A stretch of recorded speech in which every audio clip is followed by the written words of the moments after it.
ब्रह्मजाय कीर्तिं प्रदानतः भागधेयेनैवैनं प्रणयति ब्राह्मणार्षोजबुद्धरेद् ब्राह्मणो वै सर्वा देवताः सर्वाभिदेवेनं देवता विरुद्धरति यावदेव वै देवतास्ताः सर्वा वेदविद ब्राह्मणे वसन्ति तस्मात् ब्राह्मणेभ्य वेदविद्यादिवेदिवे नमस्कुर्यान्न श्रीलिङ्गीर्तये देता एव देवता प्रीणादि पश्यति पुत्रं पश्यति पौत्रं पप्रदया पशुपतिमिथुनैर्जायते यस्येवं विदुषोऽग्निहोत्रं जिह्वते यमुचेनमेवं वेद शतमानं भवति यदा जिह्पुरुषशतेन्द्रिय आयुष्येवेन्द्रिये प्रतिष्ठति वस्तुमन्तार्थास्या सफला सन्तु वेदोक्तं परिपूर्ण आयुष्याभिवृद्धिरस्तु यजमानस्य पूर्णपुष्करामा समेत हरिपुत्रय्यप्पस्वामी देवता संपूर्ण करुणाकटाक्षरस्तु कालेश्वर मुक्तीश्वर स्वामी देवता संपूर्ण करुणाकटाक्ष प्राप्तिरस्तु तथास्तु धनं धान्यं पशुं बहुपुत्रलाभगो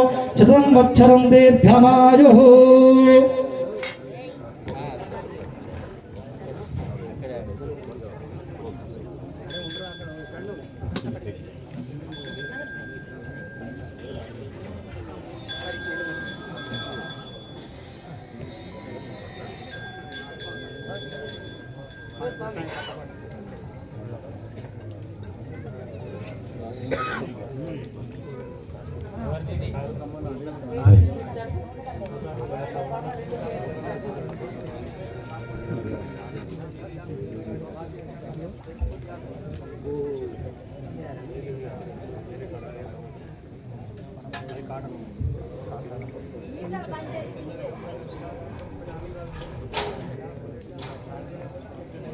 హలో మీరందరూ కూర్చోవాలి స్వామి, ఎవరు కనిపిస్తలేదు.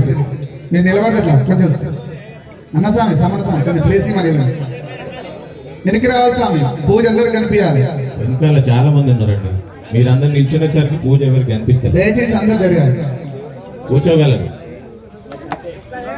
శ్రీకాంత్ కొంచెం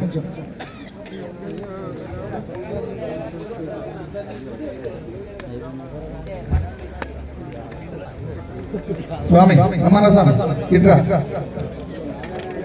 రిపోర్టర్ కొంచెం.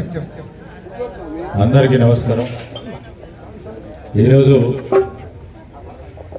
ప్రత్యేకంగా ప్రతి సంవత్సరం కూడా అయ్యప్ప స్వామి దేవాలయం మాదేపూర్లో ప్రతి సంవత్సరం సోదరుడు రమేష్ గారు, వారి దంపతులు, వారి తనయులు, వారి కుటుంబ సభ్యులతో పాటు ఈ ఆలయానికి సంబంధించి మరి అనేక సందర్భాల్లో మరి పూర్తి స్థాయిలో ప్రోత్సాహం చేస్తూ ఆలయ నిర్మాణ కార్యక్రమ భాగంలో కానీ మరి నిత్యం పూజా కార్యక్రమంలో అనునిత్యం అయ్యప్ప స్వామి భక్తులు ఇక్కడికి వచ్చి పూజలు చేస్తూ ఉన్న సందర్భంలో వారికి ప్రత్యేకంగా నేను నిజంగానే అభినందనలు తెలియజేస్తా ఉన్నాను. అయ్యప్ప స్వామి ఆశీస్సులు ఎప్పుడు వారిపైన ఉండాలని, ఎన్ని కష్ట నష్టాలు వచ్చినా, ఎన్ని ఇబ్బందులు వచ్చినా మరి ప్రతిరోజు జరిగే దీపధూప నైవేద్యానికి సంబంధించిన అంశం విషయంలో మరి ప్రయత్నం చేస్తూ ఉన్న వారు, వారి శ్రేయోభిలాష మిత్రులందరికీ అభినందనలు తెలియజేస్తూ ఆ భగవంతుడు వారికి చల్లని చూపుతో వారికి ఆశీస్సులు ఇవ్వాలని మాదేపూరు మండలానికి సంబంధించిన మా అయ్యప్ప స్వామి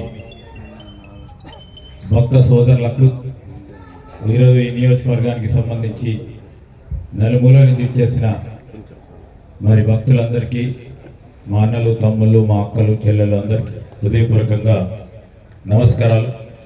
ఈరోజు అయ్యప్ప స్వామి మరి ఆశీస్సులతో, మీ అందరి అభిమానంతో, మీ అందరి ఆశీస్సులతో మరి రాష్ట్ర స్థాయిలో కూడా ఒక బాధ్యతను నిర్వహిస్తుంది.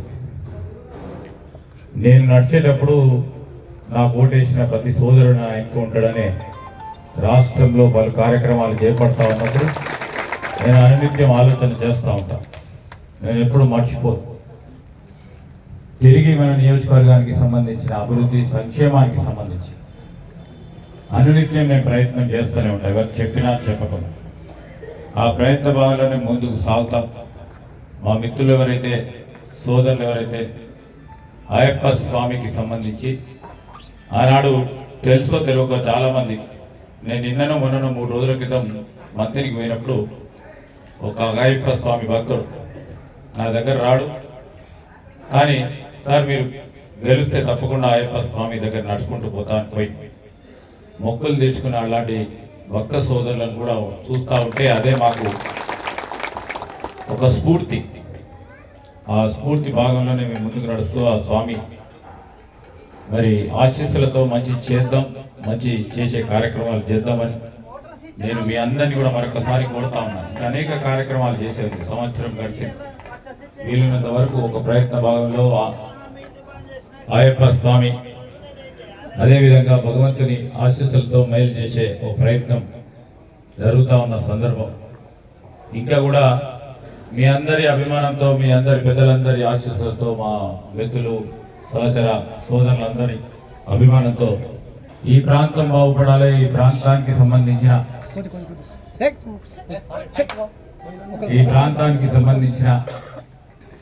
మరి ప్రజలందరికీ ఆ భగవంతుని ఆశీస్సులు ఉండాలని, మరి అందరూ కూడా సుఖశాంతులతో ఉండాలని, ఆరోగ్యాలతో ఉండాలని ఆ అయ్యప్ప స్వామిని కోరుతూ సెలవు తీసుకుంటాను.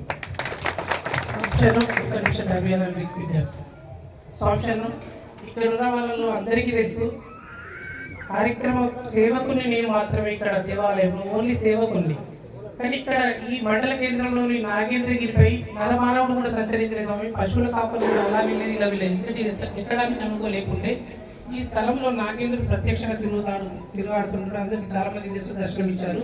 మరి ఇక్కడ దేవాలయం ఏర్పడడానికి పూర్తి సహాయ సహకారాలు మన మంత్రివర్యులు గారి అని మీకు అందరికీ తెలుసు. మళ్ళీ ఒకసారి ఈ దివ్యమైన భవ్యమైన 18 ముందు స్వామి దేవుడి ముందు నమస్కరించదంటారు.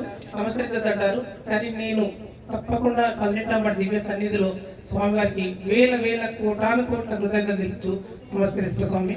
మరి నా కష్టాలను గమనించి దేవాలయం ఎప్పటికీ నడపలేవు స్వామిని అని చెప్పి ఒక 2 సంవత్సరాల క్రితం మీ ముందే స్వామి చెప్పడం జరిగింది, కళ్యాణ మండపం కట్టిస్తా అని. వారు ఇప్పుడు అతి బ్రహ్మాండంగా దేవాలయ నిర్వహణ కోసం వారు శ్రీపాద కళ్యాణ మండపం మనందరి ప్రియతమ నాయకులు పెద్దలు వారి మీద చేస్తున్నారు. వారికి నా జీవితాంతం నేను, నా కుటుంబ సభ్యులు, నా శిష్య బృందం, ఈ టెంపుల్కి వచ్చే భక్తజన బృందం అంతా కూడా రుణపడి ఉండాలని కోరుచు. స్వామి శరణం, స్వామి శరణం.